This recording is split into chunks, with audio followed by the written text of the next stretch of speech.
Hey guys, it's me, Dr. Q, and I'm here to do a little training session with Sugar here. But she just came in from the corral, and she really wants a snack.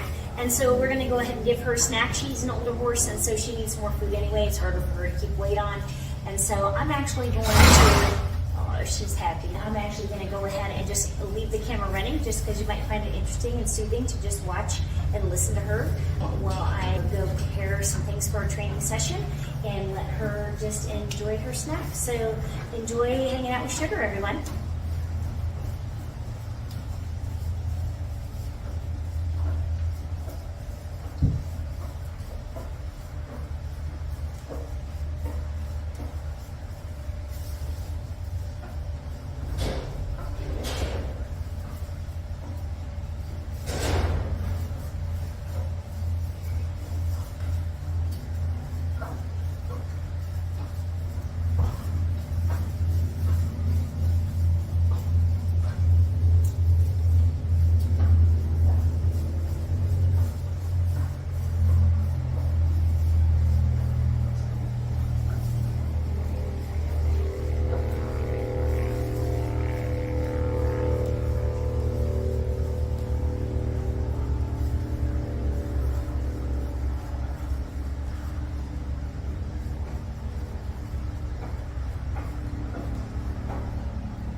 Okay, she's got a lot of flies on her, so I'm going to go ahead and start by giving her a little fly spray.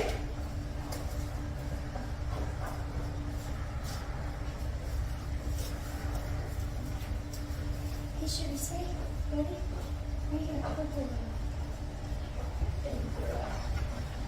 Spray.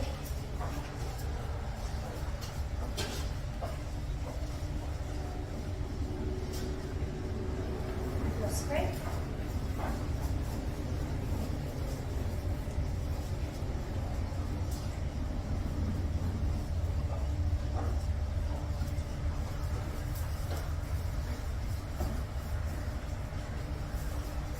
So when you're first interacting with your horse, when you just get to the stable or get to the barn and you're checking him out, if possible, always do front to back, top to bottom look of their body and observe anything that you see. Besides flies, which is the main thing that I saw in Sugar, so I went ahead and helped by taking care of those for her right away. The next thing that I noticed, and we'll have to look for that as she moves around the camera, is she's got a lot of bite wounds on her right hip. So clearly that tells me that there's some kind of new stress in the herd that's causing them to lash out at each other enough to actually leave marks on her. And then the other thing I noticed is that her right hind leg is a little bit muddy. I'll move over here and you can see that down here in the image. And just curious, just an observation. Not sure where she got into something wet to where that she would have that. But certainly we need to clean her up and groom her and also give her the opportunity to eat separate from everybody else. And so that's really important for her because it's going to be fall here in no time, and then it'll be winter time, and we definitely need to make sure that this girl has all the weight on her that she needs to survive here throughout the winter in Colorado's harsh environment. We're at elevation, we get a lot of snow, we can have a lot of below zero temperatures, and then as you've seen through the last few videos here with the flies and so forth, they can get also quite hot. And we have a variable temperature here, so until we get that big indoor arena built that will be climate controlled, it'll be a lot easier on these animals to tolerate any kind, and people too, any kind of weather changes, and so spend time training with them. We just do the best we can with what we've got. That's what everybody's doing out there. It's the journey.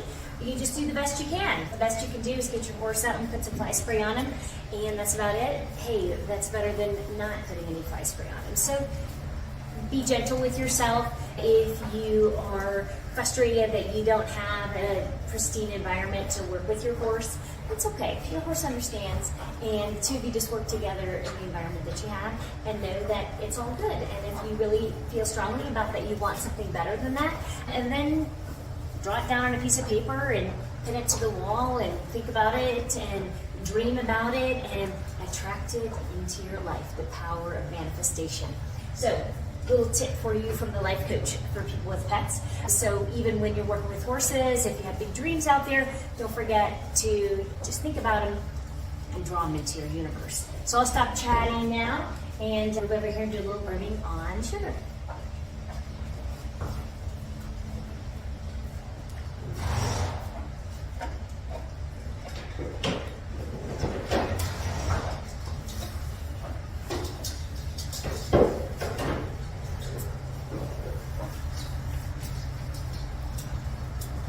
For those of you that don't know, we always start with a curry comb of some kind. This is one, a soft rubber curry, so that might be a thing that you would choose to start with first.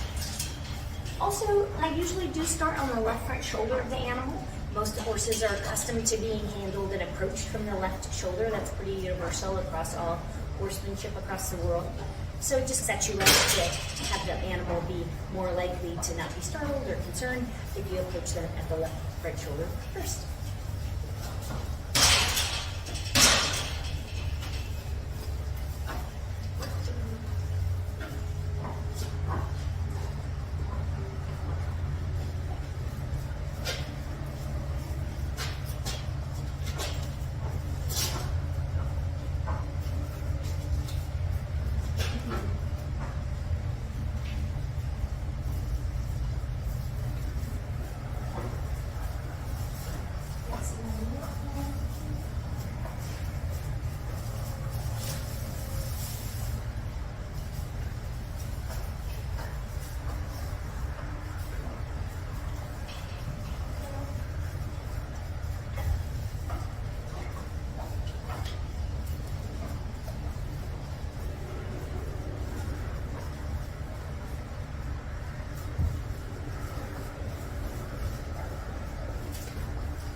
So just to reiterate, positive reinforcement style, everything that we're going to do with horses as much as possible, as long as it's not a safety issue, is going to be with them free and loose and having the option of whether they want to participate or not.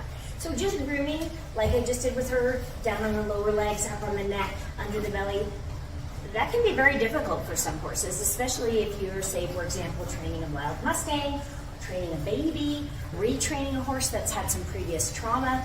All those kinds of things are going to potentially make that a difficult thing to do. So again, as much as you can, try to set up the scenario where you can do it in a situation where the animal has a choice to escape. A stall works fine, a round pen works fine, anything that you have that's available to you where they can be loose and have the option to leave is the best way to make sure that you're always working on building that trust and bond with your horse, and so that whenever you do get to real actual training, it's all going to go a lot faster and a lot better.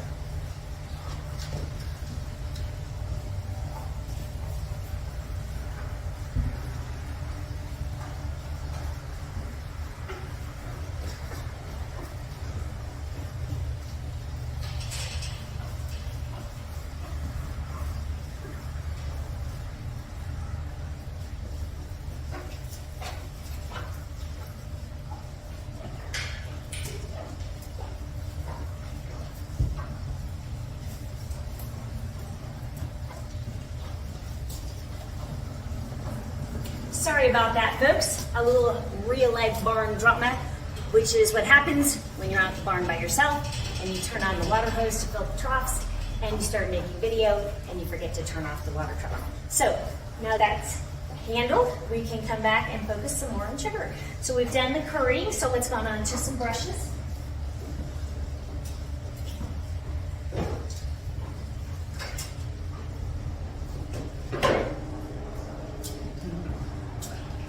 You guys see how she peeked at me? She wanted to see what I was picking up. So is that really what happened just then? Absolutely it is. She wants to know if I'm getting a halter, a lead rope, a saddle, brushes. So what I'm doing is just getting a soft and a dandy brush, which again, if you are not familiar with grooming horses, those are the next two brushes that you're going to use. And I'll show you the order and how you use them. I'm going to approach her again from the left shoulder. Yes, so what you're going to do is you're going to take your firmer bristle brush and a stroke like that, and then you're going to take your soft brush and you're going to follow with a stroke like that. This two-stroke technique is the correct way to use these two brushes when you're grooming a horse.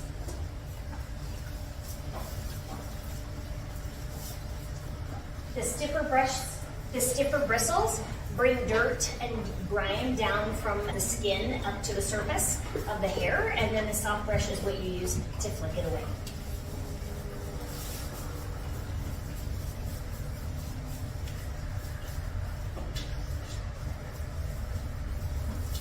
On the lower legs, I'm only going to use the soft brush. We just want to be careful that these horses are really sensitive and have sensitive skin, and we want to be careful and cognizant of that.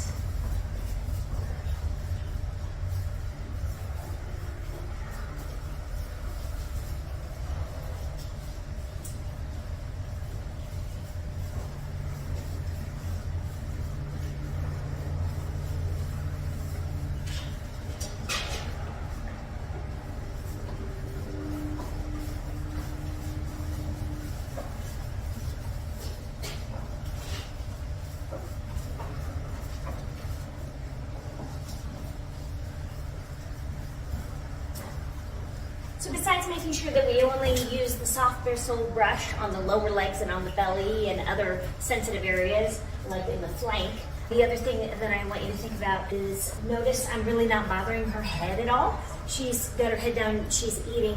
If she were to pick her head up, I would brush there, but for right now I'm just going to skip that and let her continue to eat. She's obviously letting me have access to the whole rest of her body. So it's not important at this time for me to interrupt her and force her to pick her head up to try to be able to brush good around there. We're going to get to that after she's full, and she's going to be a lot more open to going on to that level of training. So if you think about it from that perspective, so we have like from the shoulders back, that's like first grade, and then from the knees down, that's maybe more like third or fourth grade. And then in this situation with her touching the head or the neck and the face is probably going to be more like 7th or 8th grade. And so we just want to make sure she's comfortable with passing all the exams at all the lower levels before we move on and jump up to the next higher level. The other thing I want to point out about when I'm brushing her lower legs is notice my body position.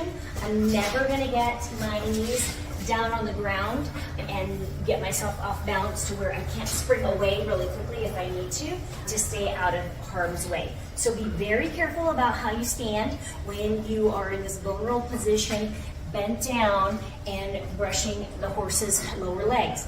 This is one of the reasons why I definitely encourage all horse people to be able to do some squats. Even if you don't ride horses, just being able to do a basic squat, and we'll demonstrate that right here. Okay, just being able to get up and down is really just super important for your own safety. If you're going to be brushing the lower limbs of horses, you absolutely, in my opinion, need to be able to quickly and easily do a squat. So if you're not able to do a squat quickly and easily, then I would definitely recommend that as something you practice for your own health and safety, because you never know what can happen. These horses can get spooked by something. Somebody could suddenly come up from outside and open that garage door and really startle her. And so I want to make sure that I'm able to get myself out of the way. And so having a basic level of physical fitness is very important to keep yourself safe around horses.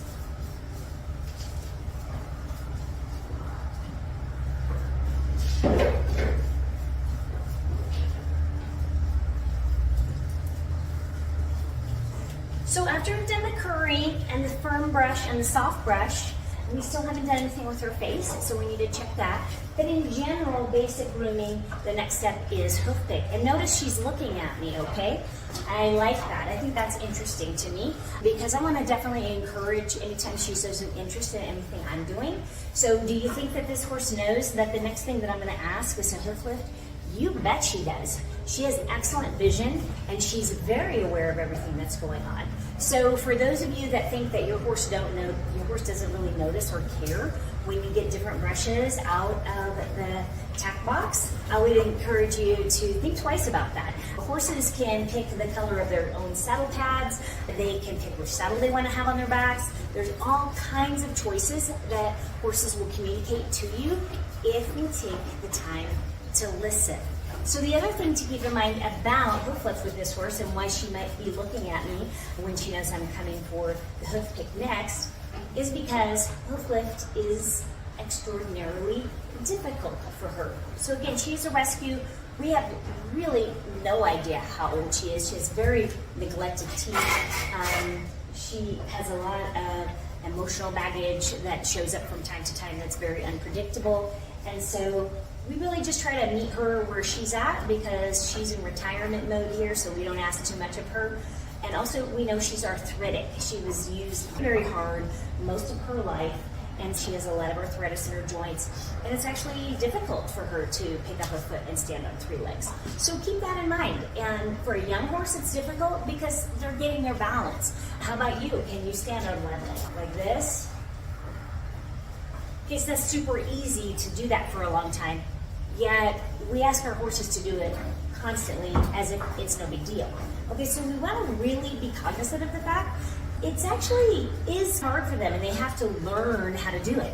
And some horses really are never taught how to do it and are given the time and patience that it needs for them to learn how to be, okay, I'm ready, and I'm going to balance on these other 3 legs and get ready to hold this one up. And flies are going to be biting me, and things are going to be happening, and I'm still going to have to just stay on these 3 legs. Much more difficult to do if you have a lot of arthritis, and also if you don't have a lot of muscle mass and fitness, which is why an exercise program really is very important for your horse. Even if you are a non-rider, which I think that is wonderful, and I totally support the non-riding movement because it probably needs to be looked at more in this country as far as from a perspective of horse compassion and keeping humans safe. We probably need to find more ways to interact with horses without riding them. But in the meantime, just any kind of basic physical fitness, stepping over a log, lifting their feet up, those kinds of things will help them so that when it is time for them to do hoof lift and pick their feet, that's going to be a little bit easier for them. So then there's the next part of the puzzle here, which is the actual hoof lift. So that's what we are practicing here at the Rescue Ranch. We're actually training this. So clearly we didn't need to train brushing. We didn't need to train being approached. Those were all things that we didn't need to even train fly spray. She did great with that, right? She had no hesitation whatsoever because she understands that if she's going to get a little fly spray, she's going to get some relief. So those are all behaviors that she already learned in the past. And now she is not needing to learn them anymore. They're easy. It's first grade stuff for her, okay? And so we're just like, hey, what's 1 + 1? What's 1 + 1? And the more she answers 2, it's 2, it's 2. And we don't ask much more of her. She's pretty smart. And you say, yes, that's right, sugar, you are really smart. And I am here to be your friend and work with you on all these things and not throw you math that you can't do. And so hoof lift, though, is different than just asking the horse to pick up their foot to get it cleaned up. Yes, we need to be picking out our horse's feet. It's extremely important. However, if possible, spending some time working on hoof lift is really a wonderful thing to spend some time doing. What that means is that we're going to just give a hand command. In this case, what we've developed is a motion like this and then a motion like this. Maybe it doesn't need to be 2 steps. Maybe 10 years from now, it'll be refined to something simpler. But for now, that's the consistent signal that we're using on all the horses here, coupled with the word hoof lift. And the expectation is that they'll get themselves stable and lift their foot for us and hold it there until we release it.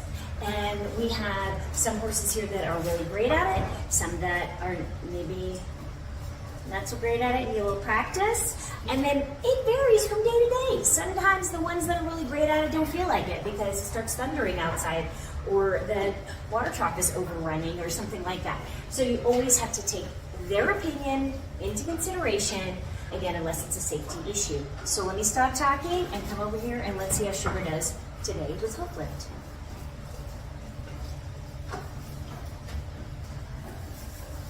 Mama. So again, I'm always going to be approaching if possible from the left shoulder. That's just more predictable. She does now have the hoof pick in my hand. We're going to pick your feet, okay? Chip chips. Okay, buddy, bro.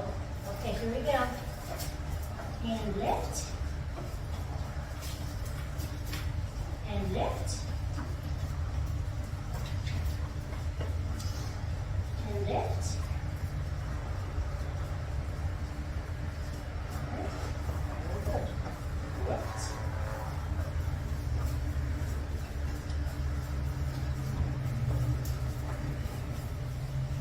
She was going to get it, but she didn't.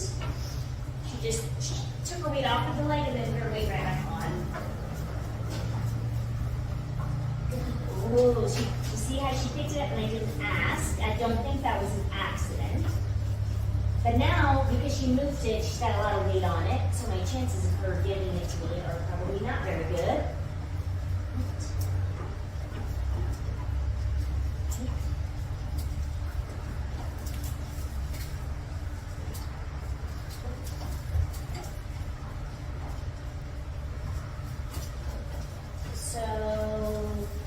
Offloading. I'm not sure if she's trying to hand it to me, so that's why I'm not asking again. But I am putting my hand down just in case it is the case.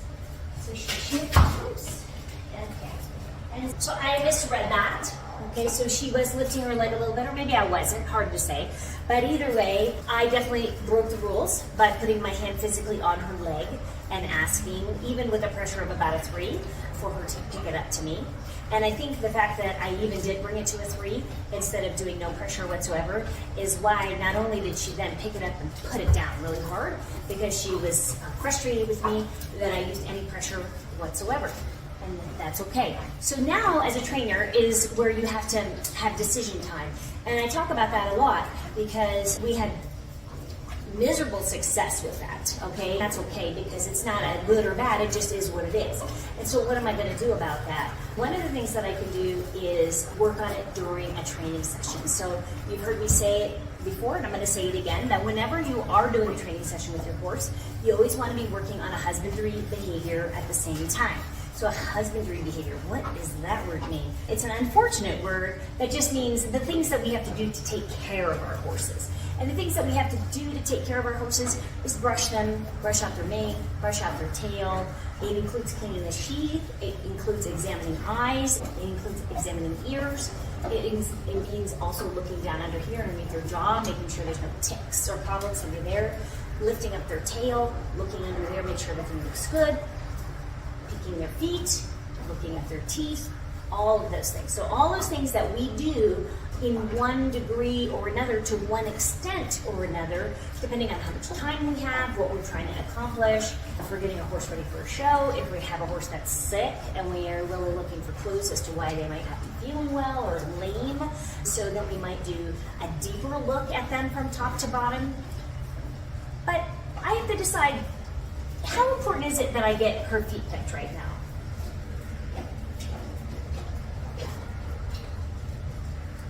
I'm going to be very slow to respond because I think it is very important for you to let that really sink in. How important is it right now she agrees with me, that we make her pick her feet?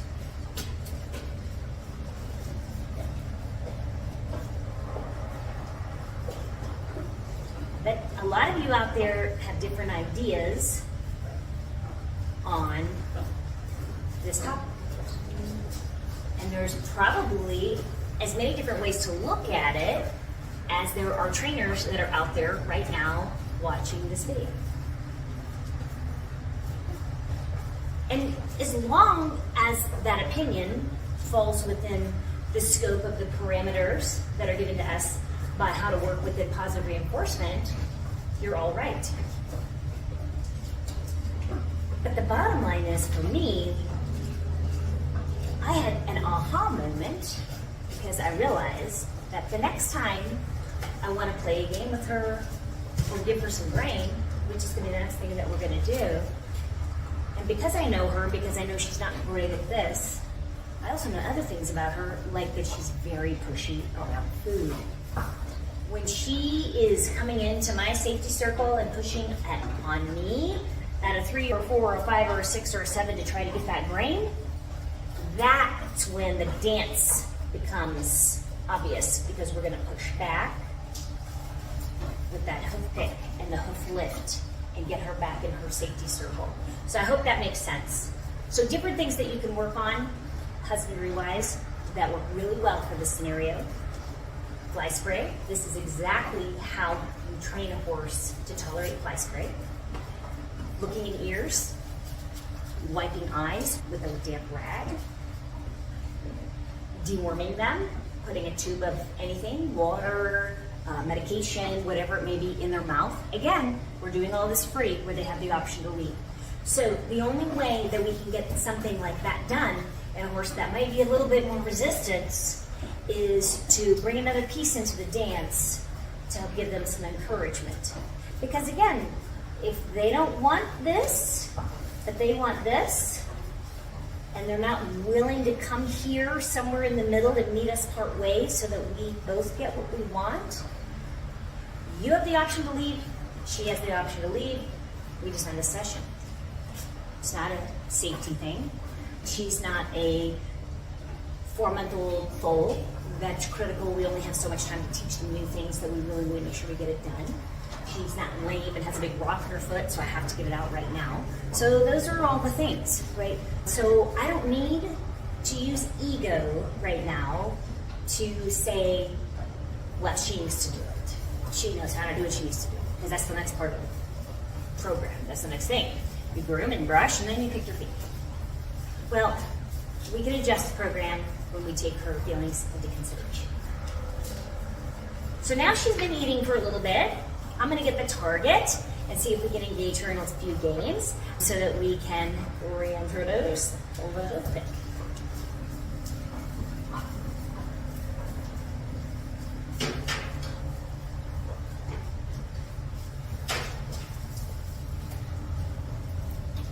Notice her looking at me. What are you getting into? what I'm really going to get into is getting my grain bag and give her some senior and give her a reason to want to come and hang out with us. She's eating most of the alfalfa hay now, so she should be about ready to go.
Okay, so I'm back, and just because she didn't leave, get nervous because I left, knock the camera over, or get into any other kind of trouble, at least that I know of, I might watch this again and realize she did something crazy, but in the meantime, I don't think she did. So I have some senior here, and I'm actually going to use this smaller pan.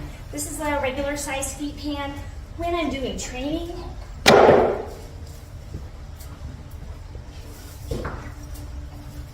I do feel like it's a little bit more beneficial to use a smaller grain pan, something that differentiates for the horse. This is not a free food time. This is actually a training time. And so we're going to put that back over here. Obviously she's real interested in the pan and the grain. And what did I tell you about her getting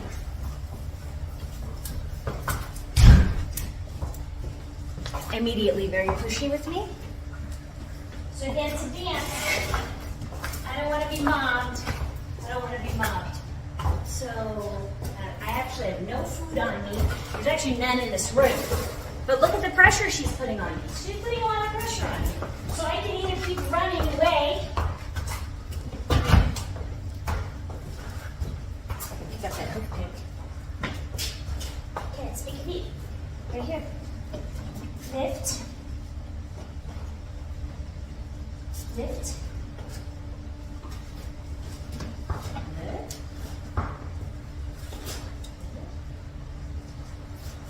Oh, very good. Good girl. I didn't actually ask for it yet. Lift.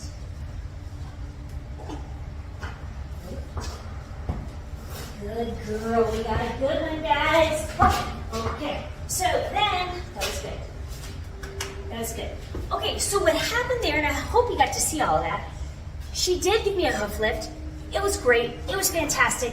But she pulled me really hard and then almost pulled me off my feet and almost hurt my back. Okay? So she really put 7 or an 8 on the pressure scale back on me. So she handed me the foot, but it was like, yeah, too cool for you. So we don't need a wrap around. So that was nice that she did that for us. But that was like a really lame effort. Okay, that was a really lame effort. I'm not here to reward lame efforts. We're here to build a relationship, and that relationship is mutual. So she has to respect my personal space. She's been respecting my personal space for the last 30, 40 minutes. Now she is very much not, okay? And there's no grain in this room. All I do is bring 2 feed pans in here. Probably should have only brought 1, because that elevated things bad bringing in 2. And now she's finally relaxed and gone back to eating the alfalfa hay, which is what I was looking for.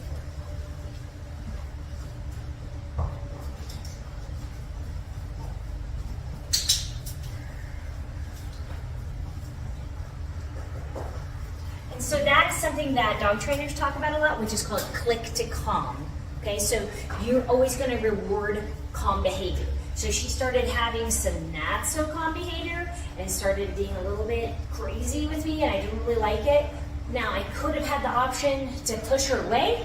I could have had the option to pick up a lunge whip and shake it at her, make her stay away. But again, this is a mutual safe spot. Okay, we are learning boundaries with each other. We are learning trust with each other. If I go pick up that whip to get her out of my personal space, I am disrupting that trust bond that I'm trying to build with her. So much better for me to try to see if I can navigate that without having to do it. Now, if it's a dangerous situation and you're gonna get hurt, then you have to get out of the corral. You have to get out of the stall. You would have to get out of the room. It's not okay for you to try to pick up their feet and then they get pushy with you because you have food and you go grab a whip and chase them off to get them out of your space. You have just destroyed the last 20, 30 minutes of trust building that you've done because you got unfair, right? She has every right to be safe in the safety circle, and so do I. This is a free space here. So free love, right? And so in the free love space, unless it's an emergency, unless it's a safety issue, like she's gonna get eaten by a mountain lion, if I don't get her through a doorway, whips have no place in positive reinforcement as a means to push a horse into a behavior. We're always bringing them to us in every way possible, bringing them to us so that they want to be here with us and they stay with us by their own accord. And I love the way that she's turning to look the same direction I'm looking.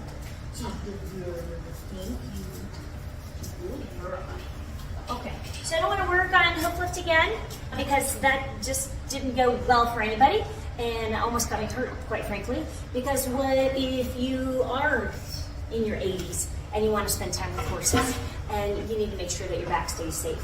You have to be careful. And so that's why having that little bit of fitness, doing a little high knees here and there when you're working around the horses is not just fun and silly, but actually really important for your health and also for keeping you safe around this big, giant animal.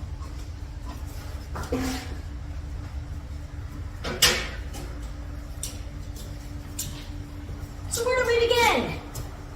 With our all-important target stick. I love these target sticks. They're cute, they're funny, they're easy to differentiate the difference between a dark and white, and the only place that they get a reward is for right here, right on the tip.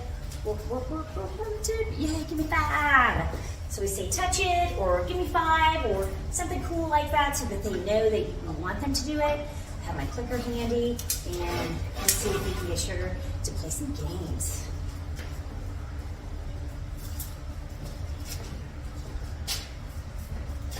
Hey, Sugar, can I touch it? Right here? Can I touch it?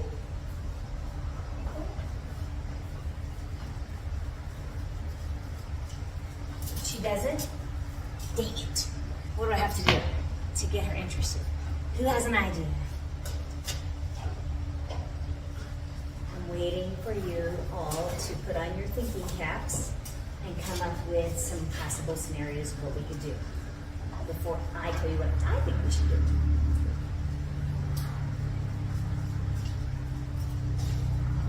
Why should she be motivated? Again, there's been no brain in this room. Both these feed cans were empty, very uneventful for her, and she still has alfalfa to eat right there. So it's like, why am I going to come and do math problems when I still have 10 Pringles left in the bottom of the can? So she's going to continue to want to eat her chips and eat her snacks, because that sounds like a lot more fun than doing math homework, doesn't it? Again, it's not really math, but it's similar, like learning anything, whether it's English or math or chemistry or whatever you're learning. There's baby steps that you have to take until you understand it better, and when you haven't done it in a while, you have to come back and review the baby steps before you can just get into the deep stuff. So I think the best thing for us to do, sorry, I wasn't giving you enough time to probably think about all the different things that you could do. Write them down, send them in, put your comments down below. What would you do? What we're going to do is we're going to give her a little brain for free. Haha, guess what? Candy in kindergarten, right? That's how that goes. Every kid loves the teacher that passes out candy, and so does she.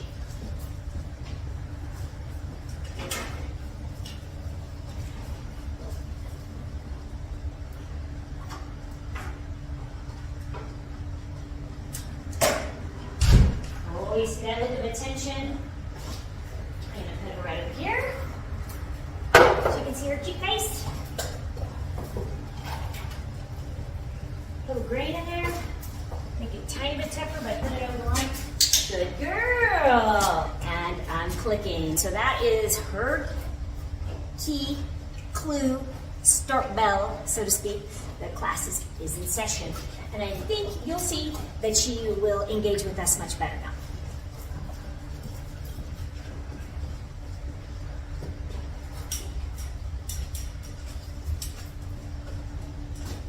Just touch it.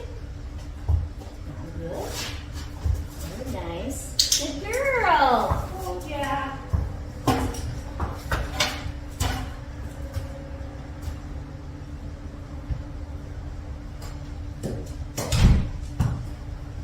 Mobbing me a little bit over there, trying to get the handful of grain.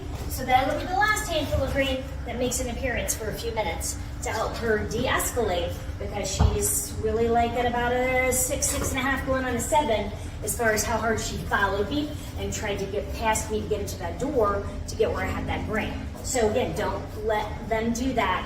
We're keeping our pressure scale of 5 or less. 5 or less, that's always our goal for every training session. It's 5 or less. We're going for that psychic vibe where we just think about what we want them to do and they're willing to do it.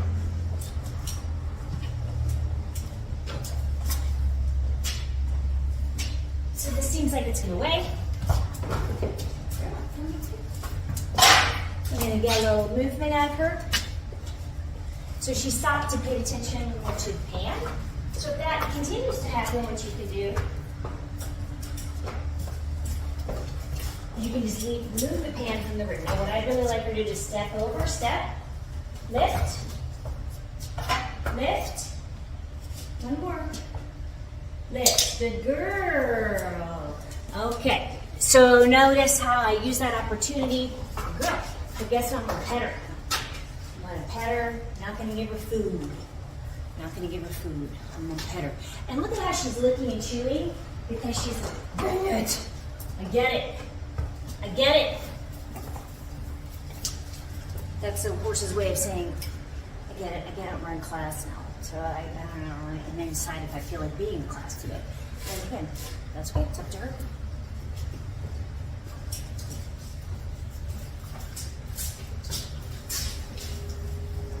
Try again, sugar, booger. Yes, lift. And lift that one. Lift it over. Lift that one. Lift. Good, very good. Keep coming, lift and lift. Good girl. Perfect. So now, notice how much easier it was to get her to pick her feet up. I wasn't there. I wasn't there where I could have picked him up and picked him out, but we still got her to lift her feet. That is an improvement. That's one step in the right direction. And I need to make sure I give her lots of praise, not just spend all my time chatting. Good girl. So that she finds this fun and engaging. Good girl. She's getting some flies on her, so I'm going to change the subject for just a moment. 3, 2, 1, and spray. Oh, thank you. Spray.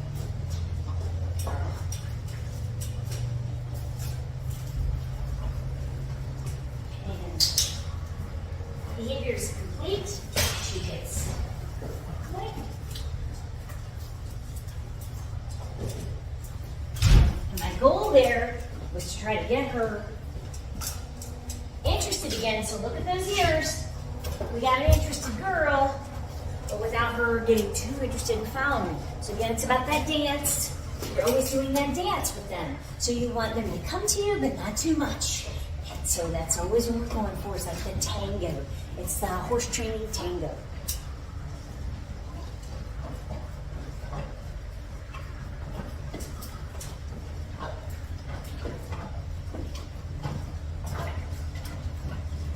Let's see what else we can get done.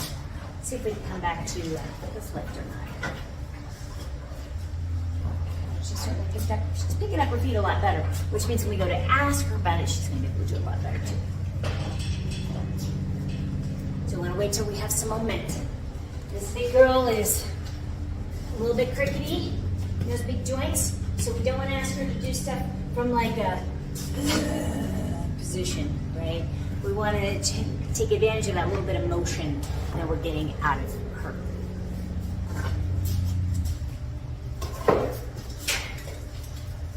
To start with, I'm just going to move the food pan and see if I can get that to move her. Just going to walk back and forth with the food pan. Watch her in the background, see what she does. She's certainly following and watching me. Good girl. Touch it, touch it. She says, I do not know if I really do want to do that. I really just want that pan. But that's okay, because what we might end up doing is ending the training session early.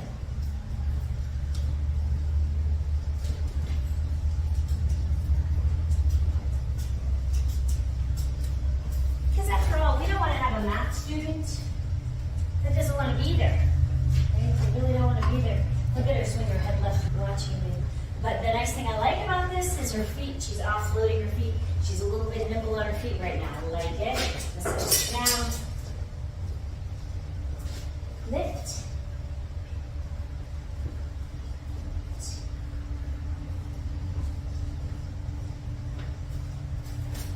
Lift. One more time. Lift.